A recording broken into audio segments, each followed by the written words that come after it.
অনেক রক্তক্ষয়ের বিনিময়ে জীবন নাশের বিনিময়ে এই স্বাধীনতা আবার দ্বিতীয়বার অর্জন করেছে। সুতরাং কেউ যদি আবার এরকম হুমকি দেয় তাহলে তাদেরকে ওই বিয়ের স্রোতের মতো পালিয়ে যেতে হবে। আজকের আমাদের যে সমাবেশ, এই সমাবেশের মূল মাকসাদ সারা দুনিয়াতে দিন জিন্দা হোক, কুসংস্কার খতম হয়ে যায়, কোনো বন্ডবেশী লোক দিনের ইয়ে নিয়ে তারা চলে। আমরা চাই মৌলানা সাহেব যে দিনের যে আমরা রাসূলের উম্মত, হুজুরে পাক সাল্লাল্লাহু আলাইহি ওয়াসাল্লামের উম্মত, জিম্মাদারি দায়িত্ব আমাদের উপরে।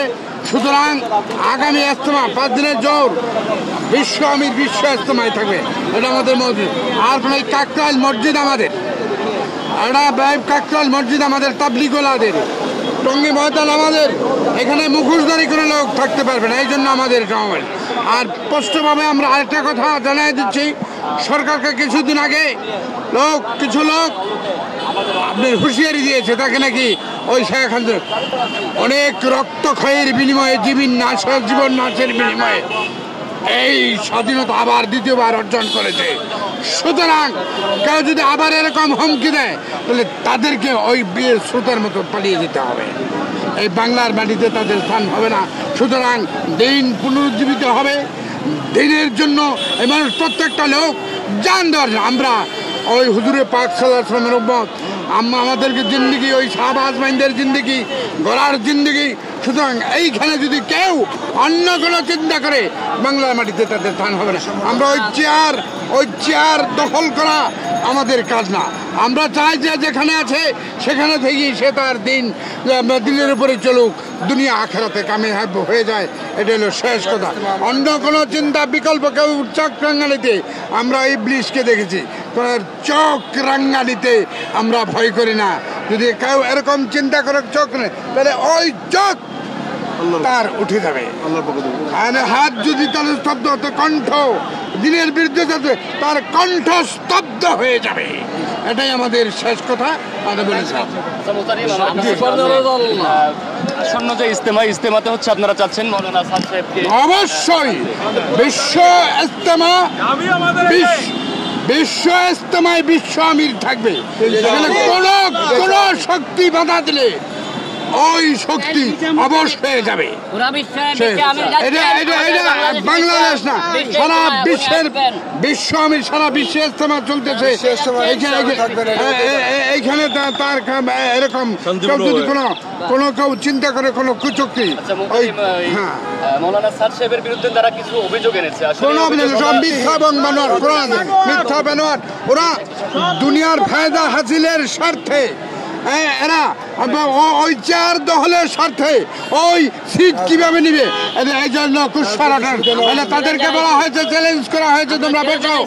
ওই পাকিস্তানের তকি উসমানি থাকবে, থাকবে ডায়মন্ডের মহতামিন থাকবে, তার সাথে পাকিস্তান ইন্ডিয়ার থাকবে, থাকবে আপনার ইন্দোনেশিয়া থাকবে, তারপরে আপনার সৌদি আরবের বিভিন্ন ওলামারা থাকবে, সবার উপস্থিতি থাকবে। তোমরা বসো, কোরআন হাদিস নিয়ে বসো। তারা বসতে রাজি, তারা বাউতাবাদী দেশের মানুষ। তবে হ্যাঁ, স্বাধীন বেশি দূরে না, ওই চেঙ্গিস খানের আন্দোলন শুরু হবে। যেন চেঙ্গিস খান ওলামাদেরকে এক কচুকার ছিল। চেঙ্গিস খান যেরকম কচুকার ছিল, সেদিন তাদের সামনে এসে গেছে, তাদের আযাব সামনে এসে এখনো যদি তারা হুঁশিয়ার হয়ে যায়, এখনো যদি তারা দিনের জন্য নেমে যায়, তাহলে আমাদের কোনো কথা নাই। আমরা তাদেরকে কিন্তু আমরা মুখোশধারী ওলামা আর না, আমরা সুন্নতধারী যারা মানে ওই ওলামার ইত্তেবা করতে রাজি। ওই ইবলিশকে ইত্তেবা করার জন্য আমরা নই, কোনো ইবলিশকে মানার জন্য আমরা নই। তারা দুনিয়া তাবলীগ নিজের পকেটে দেয়, খরচ করে, জানমালের খরচ করে, আর লইব আর করবো, এটা তাবলীগে না। তাবলীগের এক মেহনত, ইমানি মেহনত আজকে চলছে। এটা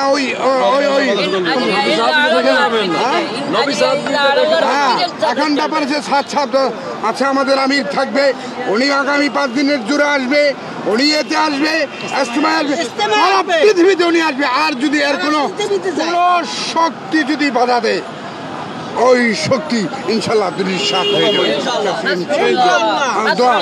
সমস্ত দেশবাসী আজকে প্রমাণ করে দিয়েছে সাধারণ মুসলিম, হ্যাঁ প্রমাণ করে দিয়েছে তাবলিগওয়ালারা। হ্যাঁ আজকে কোথায় কিছু ছাত্র আর বারাটিয়া লোক দিয়া তাবলিগ চলে না, সেদিন সেই মঞ্চের সেই মঞ্চের বক্তৃতা দেন না, আজকে তার প্রমাণ তাবলিগওয়ালার তার আসল চিত্র আজকে প্রকাশ হয়েছে। দেশবাসী দেখুন জানুক, আমরা চাই ইমান আর আমলের সাথে দুনিয়াতে না, কোনো সরকারকে হটানো আমরা না, আমরা চাই সরকার থাকবে, সরকার বহুত্যাগের নিয়ে এই সরকার থাকবে, এই সরকার হ্যাঁ তার গতিতে সে আগায় যাবে। আর এরকম ভুল বোঝানো কেউ যদি চিন্তা করে তাহলে তার ওই জিহ্বা টেনে ছিঁড়ে ফেলা হবে।